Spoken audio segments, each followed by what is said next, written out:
Bismillahirrahmanirrahim. Assalamualaikum warahmatullahi wabarakatuh. Waalaikumsalam warahmatullahi wabarakatuh. Hamdan syukranillah, salatan wassalaman ala rasulillah Sayyidina wa habibina Muhammad ibn Abdillah wa ala alihi wa sahbihi wa mawala.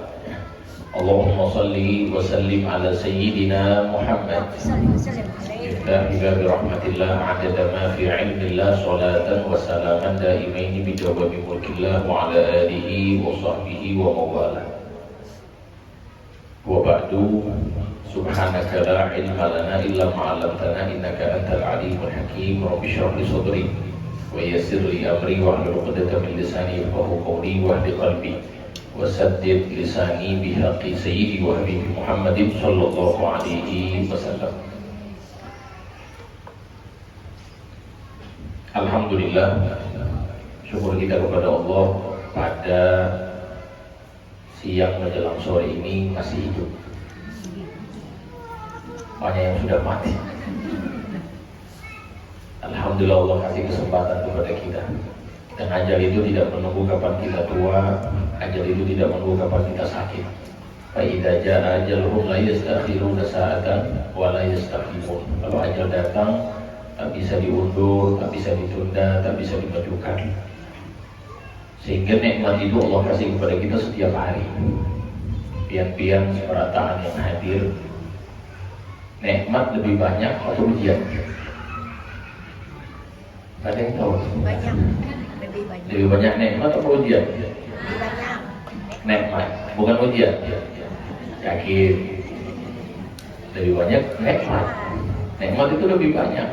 Tiap hari Allah kasih nikmat. Bangun tidur Allah kasih nikmat. Nikmat bangun tidur, masuk toilet bisa buang air. Coba kita pian-pian hadir masuk toilet tiba-tiba nggak keluar.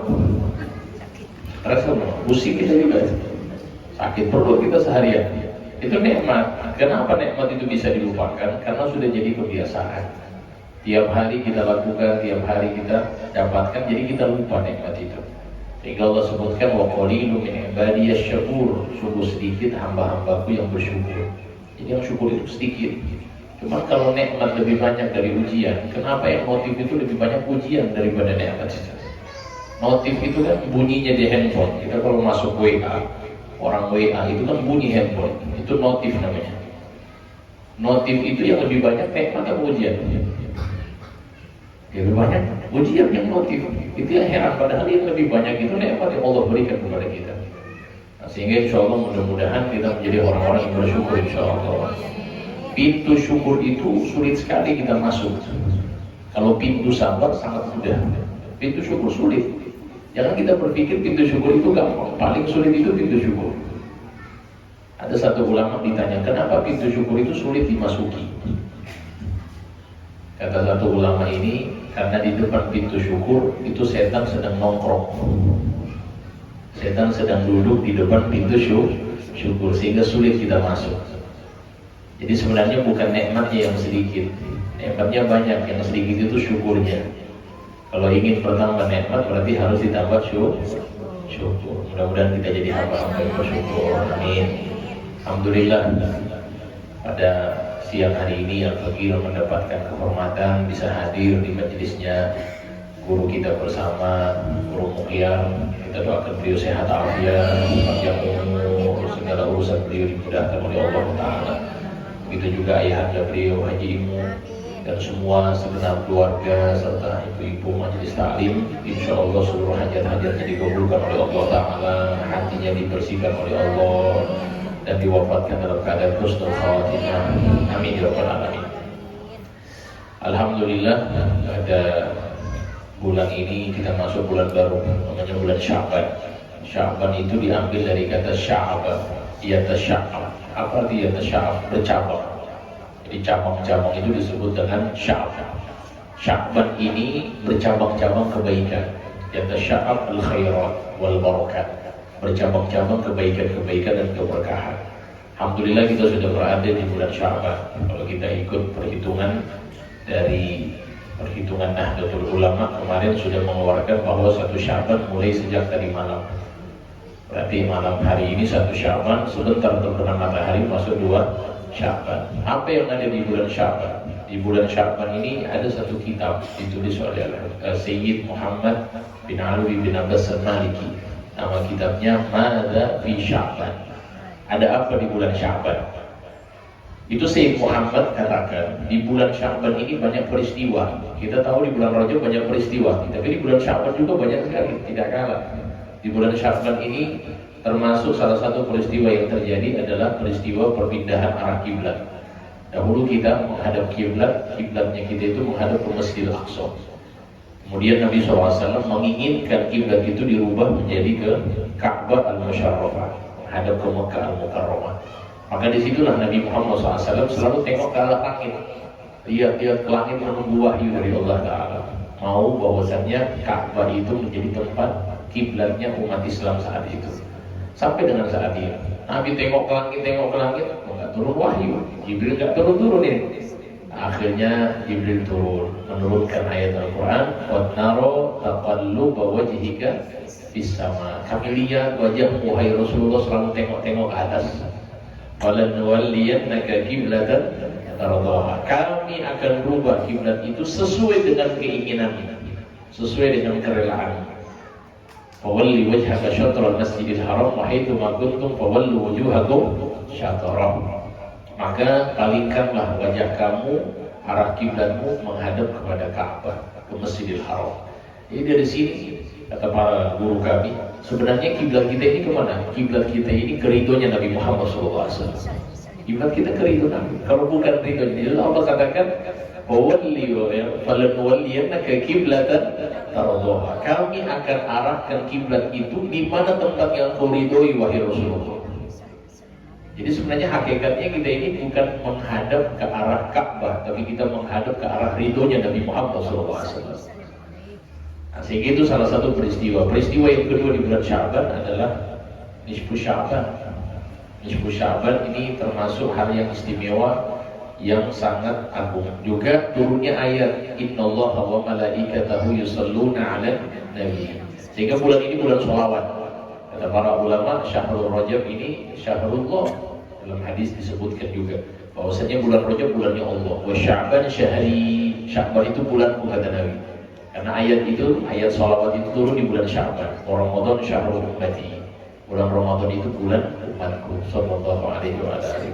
Nah, sehingga peristiwa-peristiwa yang cukup banyak termasuk malam Nisfu Sya'ban ini, bentar lagi malam Nisfu Sya'ban. Nisfu Sya'ban ini tinggal hitung masuk malam Nisfu Sya'ban kapan Ibu?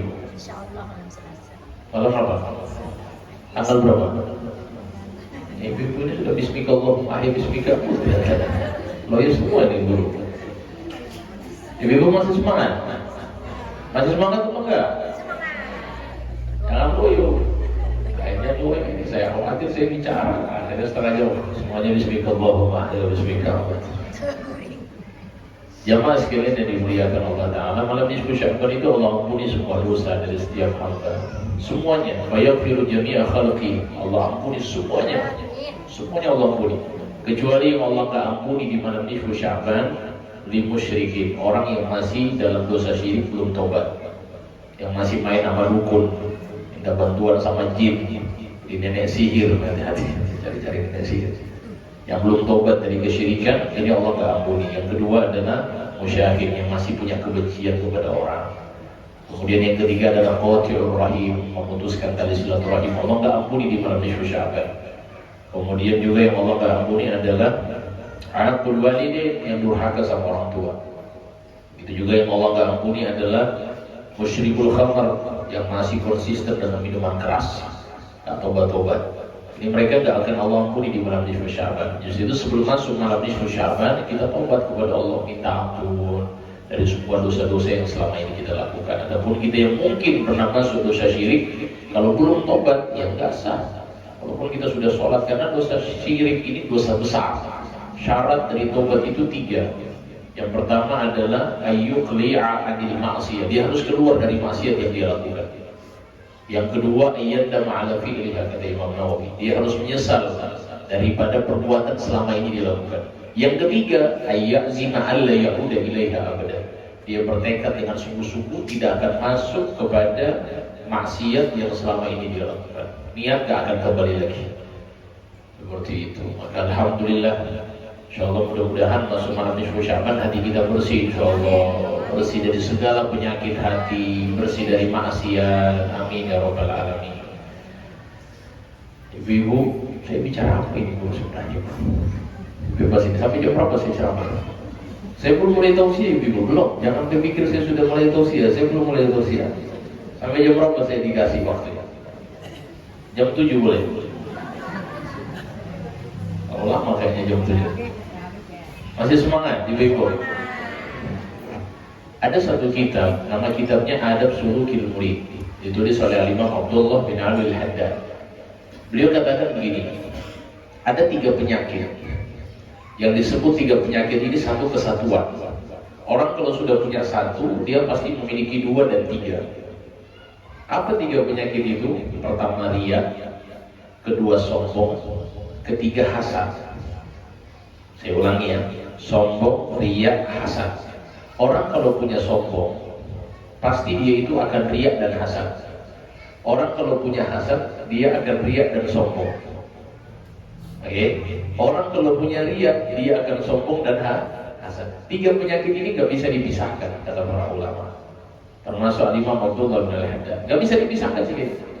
Ini penyakit inti. Tahu iblis? Ibu tahu iblis? Tahu dari mana? Kenal di mana iblis? Ketemu di mana sama iblis? Oh, kan gak jumpa-jumpa sama iblis. 3 penyakit ini bahaya ibu. Ini punyanya iblis 3 ini. Sombong, riya, hasad. Baik. Sekarang kita masuk pembahasan yang pertama. Kita harus hilangkan 3 penyakit ini. Jangan sampai ada. Jangan sampai kita hadir pengajian, 3 penyakit masih ada. Sombong, merasa lebih baik dari orang lain. Lihat orang yang maksiat kayaknya ini di neraka paling bawah kelihatan dia. Merendahkan ahli maksiat. Ini kan sombong termasuk.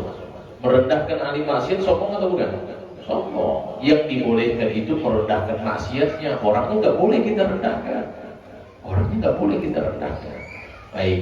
Sekarang kalau kita bahas satu persatu lumayan panjang. Kita ambil satu sifat yang kita tahu dengan disebut dengan riya. Ibu tahu riya kan? Senang dipuji termasuk riya apa bukan? Senang dipuji, masya Allah. Lagi ibu ini kan statusnya nggak habis-habis ibu, masya Allah. Story. Gimana ini pujian ini?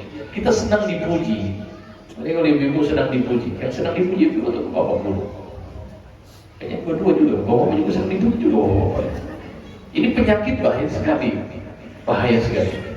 Baik, penyakit riya, senang dipuji. Saya tidak mau jelaskan, tapi itu riya itu kan al-amal li ajlin nas, beramal karena manusia disebut dengan riya. Beramal karena manusia disebut riya, meninggalkan amal juga karena manusia juga riya. Kenapa kamu tidak hadir majelis taklimnya Guru Muhyar? Takut saya dibilang riya. Itu riya berarti. Itu riya. Meninggalkan amal karena manusia juga riya. Begitu. Jadi kalau kadang-kadang orang-orang ini nggak mau beramal karena takut riya, terus sampai kapan nggak beramal? Nah, makanya kita sekarang harus punya ilmu tentang itu. Baik, sekarang ibu-ibu dipuji. Ibu-ibu senang nggak dipuji? Nggak jawab lagi, nggak jawab lagi. Senang nggak dipuji? Senang. Bahaya juga sekarang dipuji. Harus yang dipuji nggak usah senang. Biasa aja. Baik, sekarang kita dipuji sama orang. Misalnya ibu-ibu dipuji, masya Allah, ibu-ibu salehah, masya Allah, ibu-ibu ahli sedekah, masya Allah, ibu-ibu ahli majelis ta'lim. Ibu-ibu gimana hatinya itu? Biasa aja. Saya kasih ilmunya. Ini ditulis dalam kitab Risalatul Mu'awanah. Sama juga ditulis oleh Habib Abdullah bin Al-Haddad. Ada amalan. Mau amalan?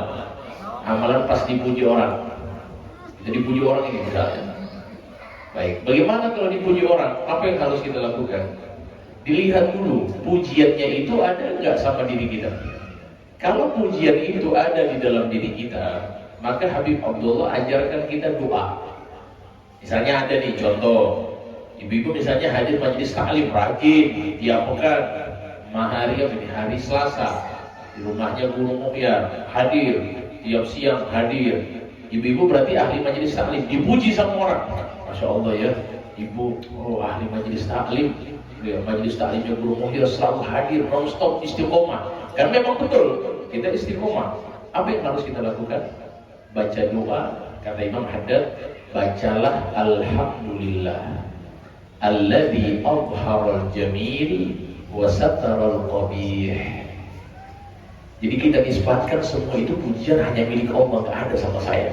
Alhamdulillah, segala puji bagi Allah yang menampakkan sisi baik dari diri saya dan yang menutupi sisi buruk dari diri saya. Saya ulangi lagi, pakai bahasa Banjar boleh? Segala puji bagi Allah yang menampakkan sisi baik dari ulun, dan yang telah menutupi sisi buruk dari ulun. Gimana ulun yang saya tahu? Ulun, nggak ada tambahan. Saya tahu ulun, pian, bujuran, seberata. Bolehlah nama dia. Nanti minta kosakata lagi dari Guru Muhyir nanti. Ini saya kedua kalinya ke sini. Ulun kedua kalinya, pertama waktu itu acara lupa, acara maulid. Ya ulun sempat tausiah juga, dikasih kesempatan oleh Guru Muhyir. Kemudian yang kedua kalinya ini datang, ini hari yang keempat dan besok kami harus kembali. Jadi alhamdulillah bisa silaturahmi. Di sini juga ada sahabat kami Ustaz Ahmad Khairi yang mendampingi kami ke sana kemari. Ya ini beliau Masya Allah Ustaz dan driver terbaik. Beliau ini merangkap semuanya, Ustaz tapi driver juga. Ada antara driver Arab sama driver Afrika, ini beliau kayaknya lebih kencang dari dua-duanya. Masya Allah beliau, Masya Allah. Bapak Ibu jamaah sekalian yang dimuliakan Allah. Jadi kalau kita dipuji dan pujian itu ada dalam diri kita, kita baca doa tadi ya. Oke. Sekarang pertanyaannya, pujian itu nggak ada dalam diri kita. Misalnya ibu-ibu ini dipuji, Masya Allah ya, ahli majelis taklim, nggak ada. Atau misalnya, Masya Allah ya, Ibu pian ini ahli tahajud. Tahajud gimana? Sholat subuh jam 8 ahli tahajud ya. Gak ada sama diri kita misalnya. Gak ada sama diri pian. Dipuji sama orang. Apa yang harus pian ucapkan? Maka kata para ulama, salah satunya Imam Abdullah Haddad, bacalah Allahumma la tu'akhidni bima yaqulun waghfirli ma la ya'lamun waj'alni khairan mimma yadhunnun. Ya Allah, jangan engkau siksa ulun dari apa yang mereka katakan. Ampuni ulun dari apa yang mereka tidak tahu tentang ulun. Dan jadikan ulun lebih baik daripada apa yang mereka sangkakan. Hafal lo Dewi? Belum hafal dari tadi, ada baca ulang-ulang. Baca ulang dari tadi dulu. Hafal juga? Bahaya juga ini hafalannya.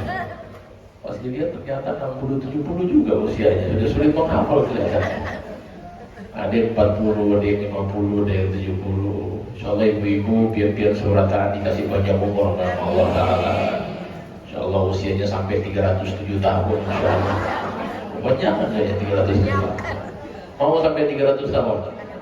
Gak mau? Katanya mau panjang umur. Wah ini kepanjangan kayaknya gak mau juga. Sallallahu ala Nabi Muhammad Al-Habib Muhammad bin Abdullah Al-Haddad kasih resep yang lebih ringan. Kalau tadi kepanjangan semua kan doanya. Nah ini sekarang yang lebih ringan. Habib Muhammad bin Abdullah Al-Haddad itu mertuanya Habib Umar. Mertuanya Habib Umar bin Hafid sekaligus guru beliau. Dan termasuk mertuanya juga mertua dari Habib Zaid bin Ibrahim bin Sumail.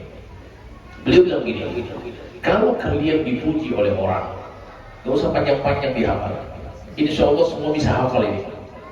Apa yang dibaca? Wahai Habib, kata Habib Muhammad, cukup kamu ucapkan amin. Hafal? Gak hafal saya balik, saya kulit saya. Kalau gak hafal lagi saya. Amin gak hafal, wah luar biasa kalau amin gak hafal. Baik, cukup bilang apa? Amin. Tapi amin di sini dirasakan maknanya dua makna. Makna yang pertama, apa yang diucapkan oleh orang yang memuji kita itu kita merasa nggak ada berarti. Dengan kita mengucapkan amin berarti kita merasa doa itu atau pujian itu nggak ada dalam diri kita. Makna yang kedua ucapan amin kita adalah kita minta kepada Allah pujian itu menjadi doa untuk kita. Ya kan? Jadi doa. Misalnya dipuji, Masya Allah ahli tahajud, amin. Kita aja. Masya Allah ibu-ibu majelis taklim. Udah pintar berarti, udah pintar alhamdulillah. Masya Allah ibu-ibu soleha. Itu aja. Itu kata Habib Muhammad, gampang, gak sulit. Oke, jangan ada orang yang dipuji misalnya. Masya Allah ya, Pian ahli sedekah. Iya, alhamdulillah udah 2 tahun setengah jalan-jalan alhamdulillah. Rusak gak mau? Rusak gak mau? Atau misalnya dipuji begini. Masya Allah ya, Pian ahli tahajud. Ah iya, alhamdulillah tadi malam jam 2.30 bangun alhamdulillah. Rusak gak mau? Senang dengan pujian. Alhamdulillah wala quwwata illa billah. Sehingga guru-guru kami itu setiap kali ada pujian, mereka itu lebih banyak goyang kepala dan mengatakan amin, amin. Gitu aja. Habib Umar amin. Sampai kepada caciannya orang. Itu Habib Umar pernah ketika turun dari mobil beliau ketika ziarah Zambal, ada yang menghina Habib Umar, mengatakan sufi. Itu sufi. Sebenarnya itu kan sufi sesuatu yang baik. Alladzi safa qalbuhu lillah. Mereka yang hatinya itu suci ya karena Allah Subhanahu wa taala. Jadi ketika diucapkan sufi tapi dalam bentuk ejekan, Habib Umar malah mengambil itu sebagai doa. Kata Habib Umar, amin. Anak-anak kecil. Jadi ahlillah seperti itu, orang-orang yang dekat dengan Allah Subhanahu wa taala. Jadi biar kita hormati. Jadi kalau seandainya ada yang memuji kita sudah tahu jawabannya ya. Jangan kadang-kadang dipuji, Masya Allah, ya senyum-senyum, ya Masya Allah saya Masya Allah, ulun ini memang Masya Allah dari dulu, dari sejak lahir sampai sekarang memang kayak gini, Masya Allah. Akhirnya rusak amat. Tahu Imam Hasan Al-Basri, waktu itu dia diundang makan sama orang kaya raya, undang makan di rumah. Ketika disiapkan makanan, ada namanya apa di sini kalau bahasa? Kalau kamu bilangnya taplak meja apa di situ? Iya. Sama juga taplak meja. Sama kayak di Sulawesi, Kalimantan. Enggak beda-beda jauh berarti. Taplak meja ibu tahu ya? Taplak meja makan tahu? Ditaruhlah taplak meja makan. Kemudian si yang punya rumah ini mengatakan kepada anaknya, "Hei anakku, tolong ambilkan apa wahai ayah? Ambilkan taplak meja yang kemarin kita beli di haji, bukan yang haji punya tahun ini, bukan juga yang tahun kemarin. Ada 5 tahun kemarin ambil taplak mejanya." Artinya dia ingin dengarkan kepada Imam Hasan Al-Basri bahwasanya dia memiliki ibadah haji yang sudah 5 kali. Ingin didengarkan kepada Imam Hasan Al-Basri. Apa kata Imam Hasan Al-Basri? Kasihan. Dikarenakan taplak meja, ibadah 5 hajinya habis, terbakar, hangus, gak ada sisa pahala lagi. Nah, jangan sampai kita sia-sia pas menghadap sama Allah tanya, mana pahala tahajud saya? Gak ada. Mana pahala baca Quran saya? Gak ada. Mana pahala ta'lim saya? Gak ada. Kenapa? Karena penyakit ini. A'udzubillah min dzalik. Maka oleh sebab itu, biar bertahan kita semua insyaallah berharap mudah-mudahan penyakit ini hilang dalam batin kita. Amin. Ada yang disebut dengan sifat hasad. Apa itu hasad? Ini sifat yang kedua ini. Hasad itu tamanni zawali ni'mati alal ghair. Menginginkan nikmat orang lain hilang. Lihat nikmat orang, dia gak tahan, dia gak bersih. Lihat tetangganya bangun rumah baru, nah ini apa ini? Gak senang lihat nikmat orang. Lihat tetangganya punya mobil baru, gak senang lihat nikmat orang. Ini namanya hasad. Orang hasad itu ibu-ibu, hasad itu musuh kebahagiaan. Gak akan mungkin orang bahagia dengan memiliki sifat iri itu. Gak bahagia dia sampai kapanpun. Nah, ini penyakit harus dihilangkan betul-betul. Jangan sampai ada dalam batin kita. Kata Nabi al-hasad ya'kulul hasanat kama ta'kulun narul hatab. Hasad itu, iri itu menggerogoti, memakan pahala sebagaimana api itu memakan kayu bakar. Jadi jangan sampai penyakit ini ada dalam batin kita. hasad, hilangkan betul-betul, jangan sampai ada. Gak senang lihat nikmat orang. Ada orang jenis-jenis hasad itu beberapa tingkatan. Ada tingkatan yang paling rendah. Tingkatan paling rendah itu apa? Hasad tingkatan paling rendah, dia kalau lihat nikmat orang, dia tidak ada usaha untuk menghilangkan nikmat orang itu, tapi setiap hari digoreng hatinya penyakit hasad itu. Tiap hari dilihat statusnya, ngapain dia sekarang ini, ngapain dia sekarang ini, mati aja dia kayaknya. Tapi dia nggak bisa menghilangkan nikmat orang, tapi digoreng terus dalam hatinya. Ya ada model-model begitu. Nah, ini penyakit itu. Maka insya Allah kita jaga batin kita jangan sampai memiliki penyakit sifat-sifat hasad. Sebab itu ibu-ibu yang dimuliakan oleh Allah Subhanahu Wa Taala. Maka yang kedua ini adalah hasad. Yang ketiga adalah sombong. Sombong ini penyakit, kata Nabi, batul haq wa ghamdun nas, menolak kebenaran, merendahkan manusia. Tanda-tanda orang sombong itu apa? Kalau dinasihati dia nggak mau dengar.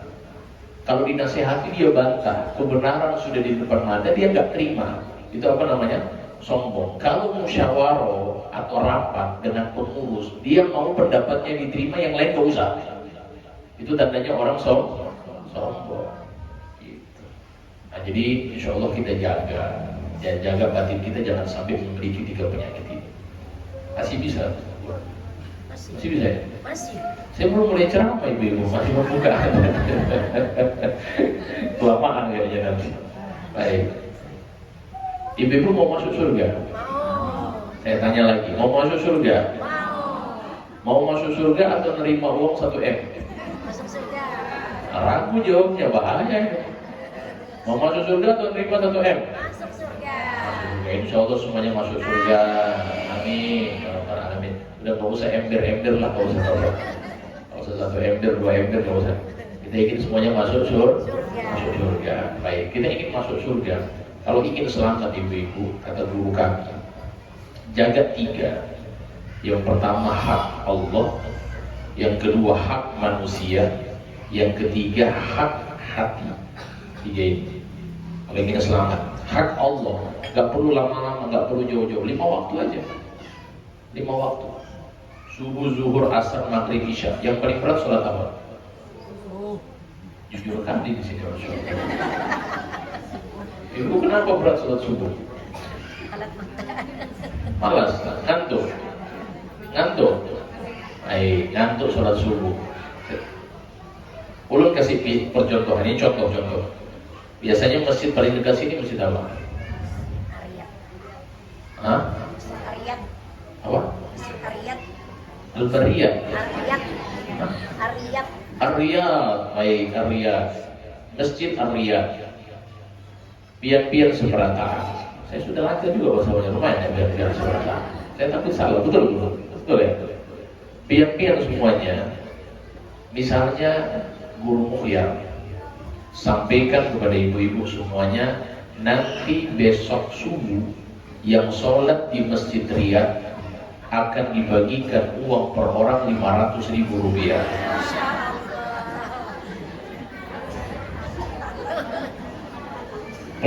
Plus minyak goreng 5 kilo, berasnya setengah karung per orang. Pian-pian hadir di Masjid Riyad, datang sholat apa enggak? Pasti semuanya datang, gitu kan?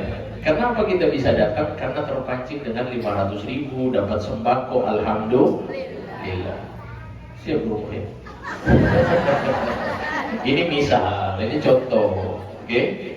Baik, ini contoh. Kita bisa bayangkan, kita berharap 500.000, kita lupa dengan sabda Nabi, raka'atayil fajr khairum minad dunya wa ma fiha. 2 rakaat sebelum subuh lebih agung, lebih hebat, lebih luar biasa daripada dunia beserta isinya. Itu baru 2 rakaat sebelum subuh, qobliyah, apalagi sholat subuhnya. Berarti lebih baik dari 500.000 itu. Sehingga orang-orang dulu itu kalau masalah keberkahan itu di sholat subuh. Pagi-pagi sudah dibuka pintu, buka jendela. Mereka tahu itu malaikat bagi-bagi rezeki. Ini kita Masya Allah, yang tanya saya, Habib, kenapa kok rezeki saya ini macet? Saya ini Masya Allah PNS, saya juga punya usaha, saya dapat uang banyak per bulan, tapi saya nggak bahagia. Apa penyebabnya Habib? Saya tanya bagaimana sholat subuhnya, bagaimana sholat 5 waktu. Alhamdulillah Habib. Bagaimana sholat subuhnya? Alhamdulillah Habib. Jam berapa? Jam 8 Habib. 8. Sholat duha pakai kunut itu namanya. Bukan sholat subuh. Maka insya Allah mudah-mudahan semuanya istiqomah di sholat subuh. Amin. Ya Rabbal Alamin.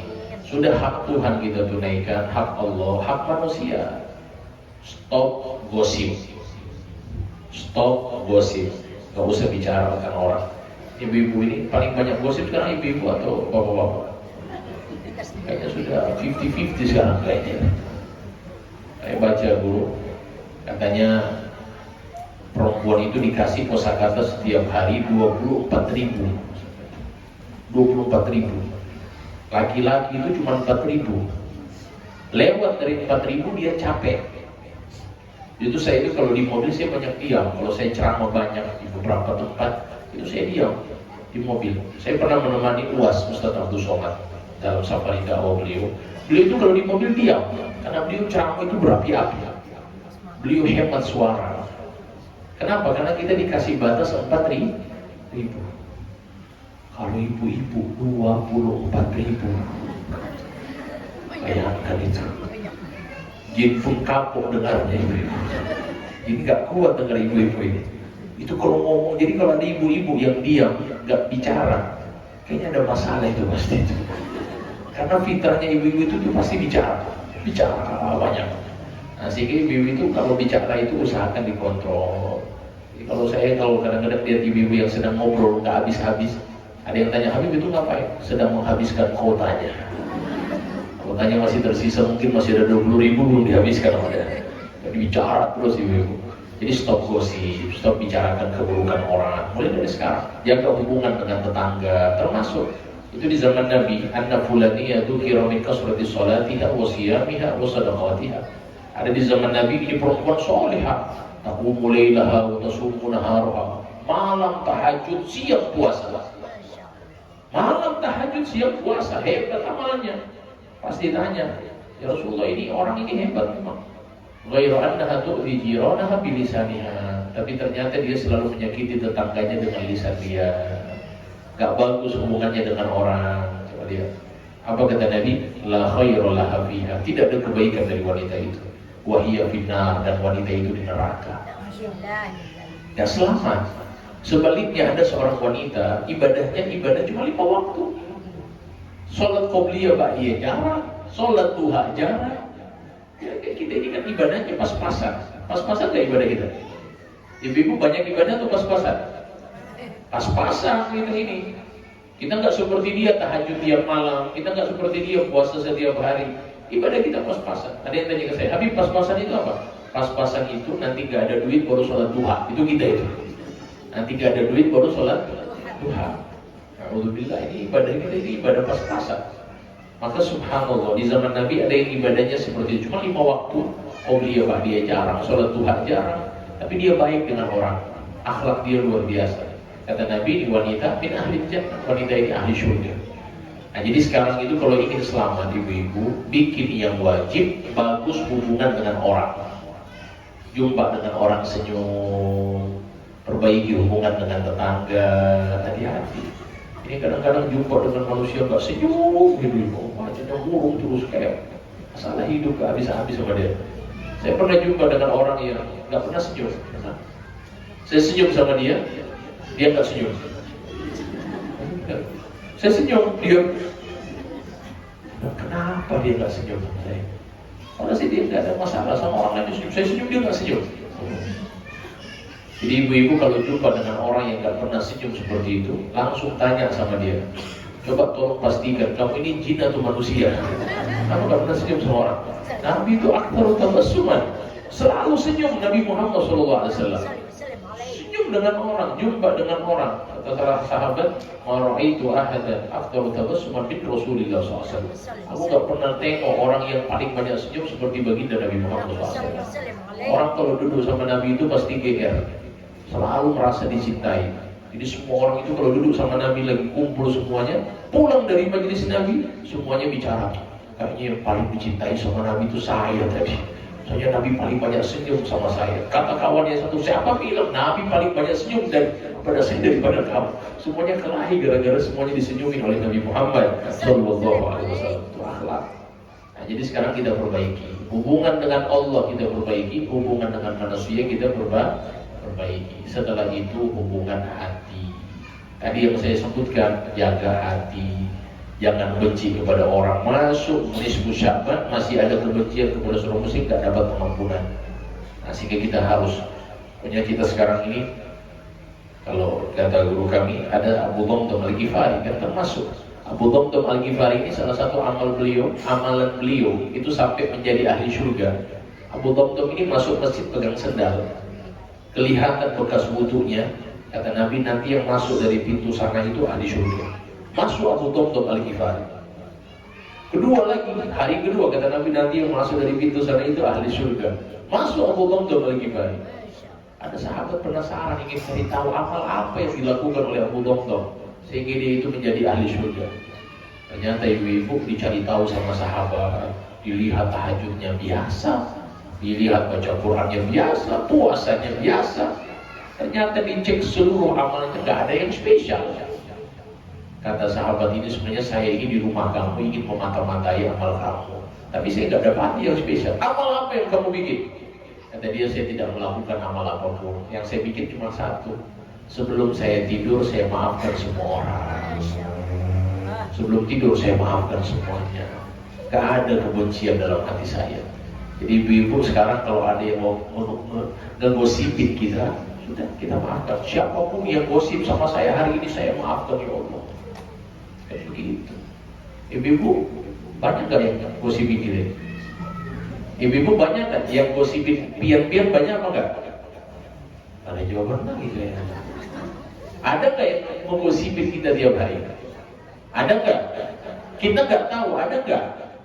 Bisa jadi ada, kan gitu. Baik.